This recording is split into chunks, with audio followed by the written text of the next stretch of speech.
is what we call hater shit. There is no better term.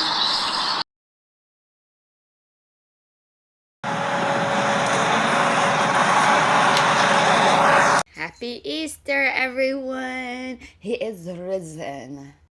Thank you, Deborah, Melissa, Joanna, Jennifer, and Amanda.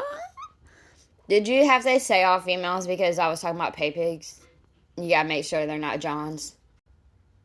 Oh, hell no. Oh, hell no.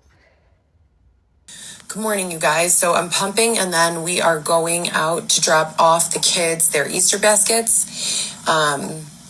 The big kids anyways. And then I have Weston's here with us. But it is Easter morning, March 31st. I already told Xavier, with all the shenanigans that have been going on, I'm not even leaving the space. It's not a house. I was about to say, you don't even know what it is. You can't even call it nothing.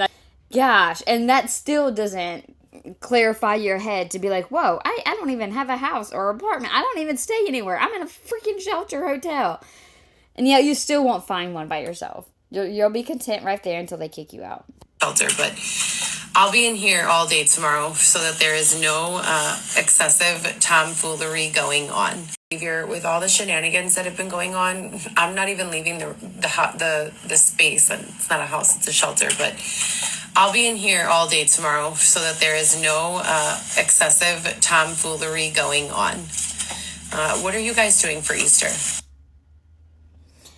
Keep doing the traditions with your big kids. Even if they sigh and complain, they secretly still long for these connections. Insist on these traditions and make new ones too. These don't just fill up your heart, they fill up your big kid's heart too. Okay, this is irrelevant whenever you're not in their life. Like, I understand if this is like, oh yeah, little Tommy's going through things. But you haven't seen Tommy. You don't even know who Tommy really is. Like, you can't, like, this is why Iris, whenever she posts like this, like if she's actually in the kids' daily lives. She has no idea. 11:36 a.m. 12:28 p.m. Oh, y'all saw that dollar? Oh, girl, I want to snap your neck. I bet you Heather ain't never bought herself nothing from the Dollar Tree store. And that's what she got those kids. I'll slap you, girl. No, she didn't.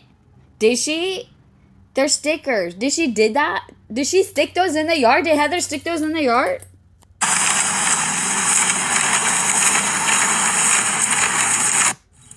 Bro's a psycho. Oh my gosh. Like, it's kind of cute. But you can't go do that to someone else's house. Did she do that to someone else's house? Was that her egg hunt? Oh, Lord. Oh, gosh, bless his family. 2:12 p.m. Oh, you did it again. Look at that lip. Oops, I did it again. I played with the can. It busted my lip. Oh, baby, baby. Oops, I did it again. Well, Orlando's phone is going straight to voicemail every single time I call, even if I call private, which is a trick for someone. If you think someone may have blocked your number or someone nefariously have used someone else's phone to block your number, if you dial *67, the call still goes through. If it goes... Oh, that still works? *67? Oh my gosh, do y'all remember that? Wasn't it *67 and *69? One of them was redialed who called you back, and then one was to block your phone number. Oh my gosh, nostalgic. To voicemail, their phone is off. So his phone is off, and I left the Easter basket for my daughter, and I introduced myself to the new neighbor, where the neighbor... What? You introduced yourself to the neighbor? I'm calling... Oh my gosh, I wish I was there. Heather, why didn't you keep this going? I want to see this. I want to see somebody's Ring door camera, please. I want to see Heather. Does she really place these little Easter eggs in this plant? Like, it's cute, but at the same time, I'd be mad. I'd be like, you are trespassing. Stop putting shit in my fucking flower bed garden. That lives a few houses away. I'm sad. The big kids are at work, which is weird on Easter, and my son is with his girlfriend. So I didn't get to see any of the three of them, and this is the first holiday that I haven't seen any of the children, and I don't remember. No offense. Well, fuck the offense. But they probably heard you, what you did in the bathroom a few days ago. And it looks like you did it today, too. It's getting pretty bad, Heather. I wish I could shake her and just be like, you will die from doing this if you do not stop it. Why in the world would the kids want to get close to someone knowing that they're not taking care of themselves and that they could leave at any given moment? Whether that means they die, they pass away, or they're just gone. Say screw it. Able to drop off 1 out of 3 baskets, and hopefully this week I'll be able to see the big kids to drop them off theirs. And now we're going back to the shelter downtown. Okay, so we're about to get to my youngest daughter's to drop off her Easter basket, but she's not home, so I leave it on the steps. And her big sister is at work, and her brother is out with his girlfriend. I guess he got a girlfriend, which was news to me. So all in all, disappointing Easter. But at least my kids will get the little letters I wrote to them, the cards, and the little sweet basket. My daughter scanned the room looking for me. When she saw me, her face lit up the room. She wasn't looking for the perfect parent. She was looking for her mom. Don't ever forget the power of simply being a mom. Heather's probably going to mess it up by saying, please understand the capacity of what you have already put my family and I through. Wow. Wow.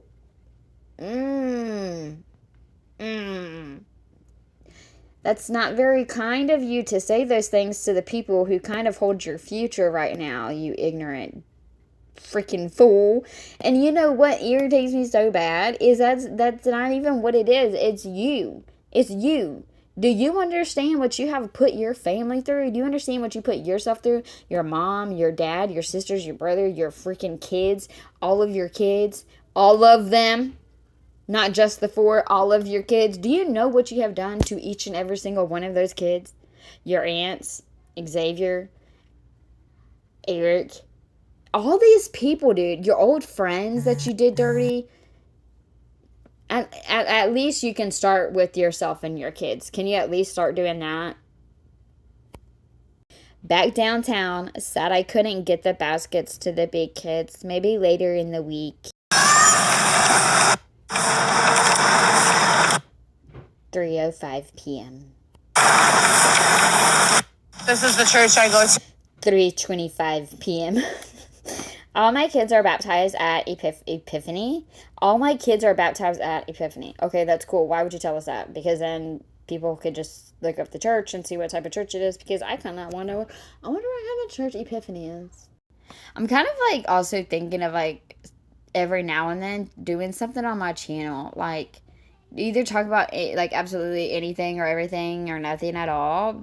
But also kind of about like religion, because there's a lot of people who don't really know religion, and I'm in this like era right now in my life. There's a lot of things going on, and I feel like people feel like they need to be a specific type of religion, but you don't have to be a religion in my eyes. I think it's just a relationship of God that you need to have, and what you believe in, and maybe it'll help other people. Maybe I'll learn something new. Shoot. In the city, St. James. When I'm in the suburbs, I go to Epiphany Lutheran. Lutheran? I had a feeling it was Lutheran. Oh my goodness. Okay. This is the church I go to in the city, St. James. When I'm in the suburbs, I go to Epiphany Lutheran. So when do you go to the Presbyterian church that you're not even Presbyterian, Heather? In Elmhurst. Freaking, I swear. Oh, tamales this year for Easter dinner.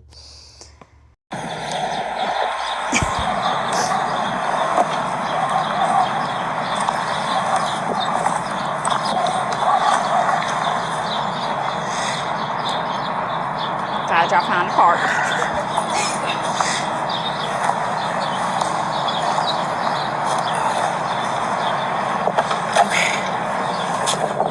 Okay, so I'm going to let this play because I guess she's about to say something about this video, so therefore, I'm not going to watch the whole thing. Come up to the mic and call me a racist to my face, or are you an intellectual coward and want to shout it from 30 feet away? Come on up. Come on.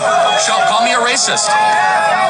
You are a f***ing racist who does not have accurate statistics or facts. You are not. Did that guy just say gender scientist? Is that even a thing?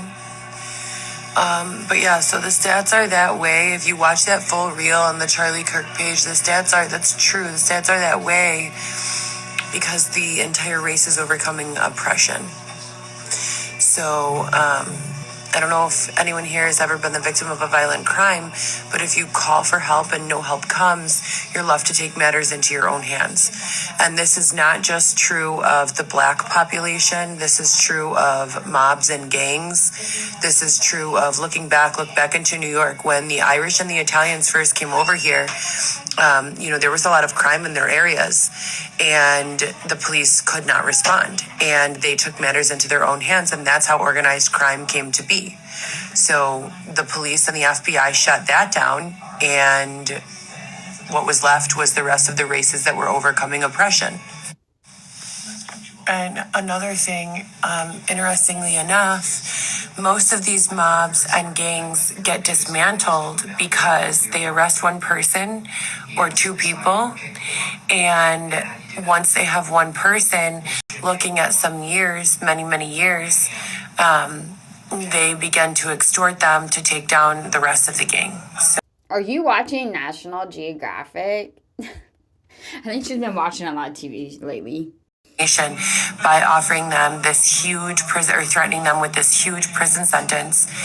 And then they wait a little bit of time and they come back and say, well, actually, if you provide us with the information that we're looking for, we can lessen your prison sentence. I think everybody knows this, Heather. Everyone knows this. That's why you and Dylan are rats yourselves. Everyone knows this. So they incentivize criminals who are part of organized crimes to take down their conspirators, and then the whole entire organization breaks apart.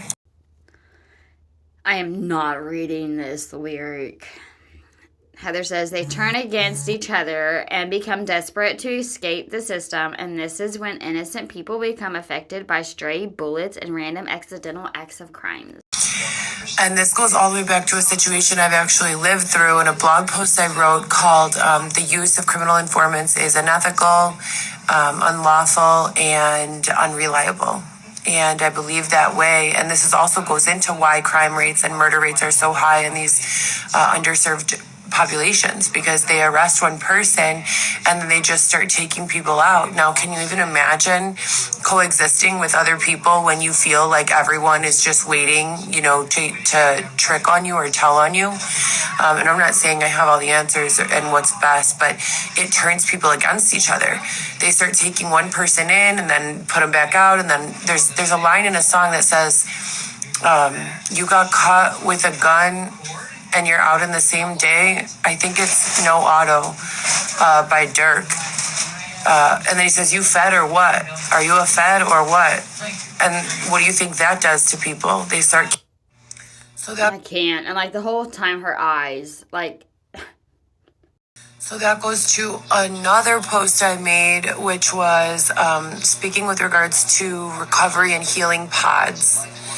And this is all on mercifulstorm.com. It's been altered. A lot of my posts have been altered, taken down, sabotaged in other ways, but it's still up. They're still up there, so you could see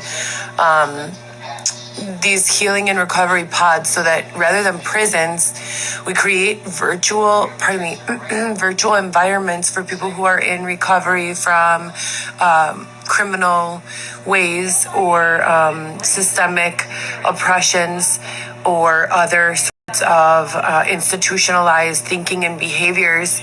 I feel like she should have been asleep by now. Whenever she just gets to talking and her eyes are like that and she just talks about random shit, I wish she would have just went to bed. And in these pods, they can adjust the aromas, the lighting, their sleeping chambers, kind of, and then they're offered other virtual settings during the days for healing. What? We wouldn't need as much space as prisons. A lot of my intellectual property has been stolen from me, used for different things. I think that there's a lot of good ideas there. I think that in a lot of instances, they're not really taken seriously.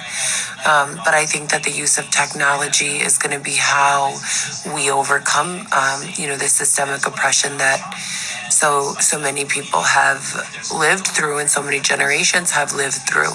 If they say in the book PTSD, The Body Keeps the Score, they discuss in depth the effects of isolation and extended periods of isolation on the body and mind and your chemicals, and in your body, in your mind rather.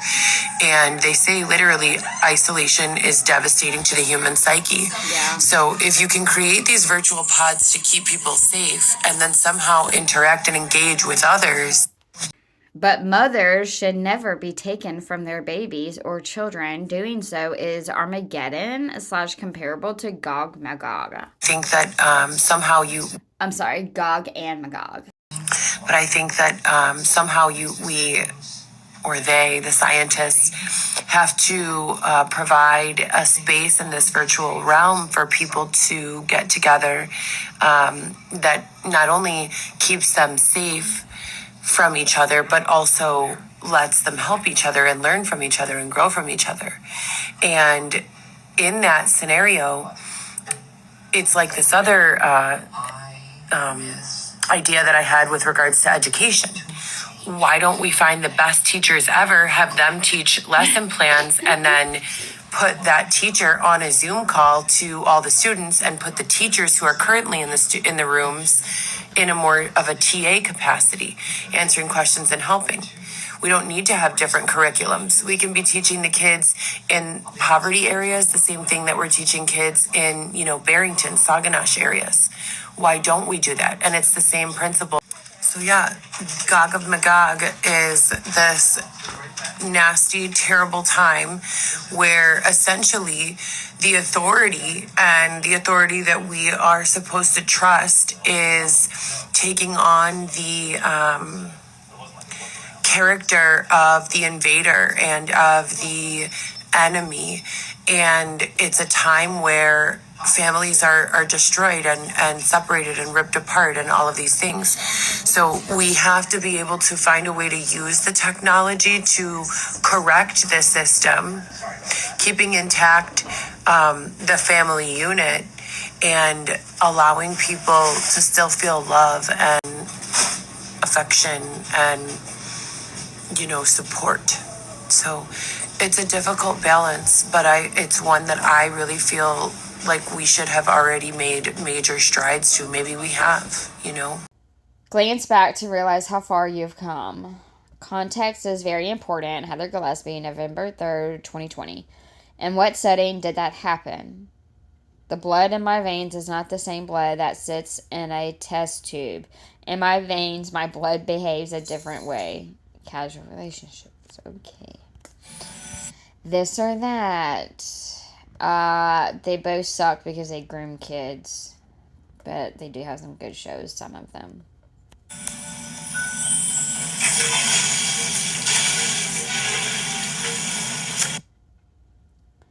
What happens when YouTube begins to give broken links like the one below? He sucks. Still sucks. Don't let it get this far for you. You don't need to get into drugs or crime to have a relationship with God. What? Don't let it get this far for you. You don't need to get into drugs or crime to have a relationship with God. All right, Heather. Building a niche brand called The Good Sale. Being prevented from registering an account after building the email. Oh my gosh, 3:53 p.m. Okay, so now I am attempting to work on other social media platforms.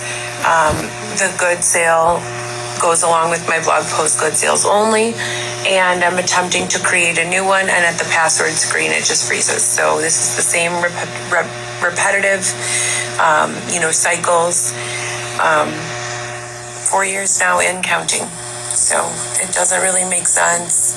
I don't really understand why. These are all, endeavors that very much have the potential to be profitable, and they're proven, and I have proven success in these endeavors from the past, and this is repetitive, cycles, 4 years now and counting. So it doesn't really make sense. I don't really understand why.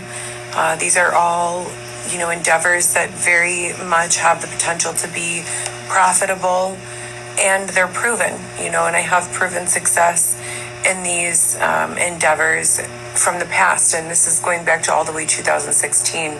I've been growing social media accounts since 2016. So frustrated.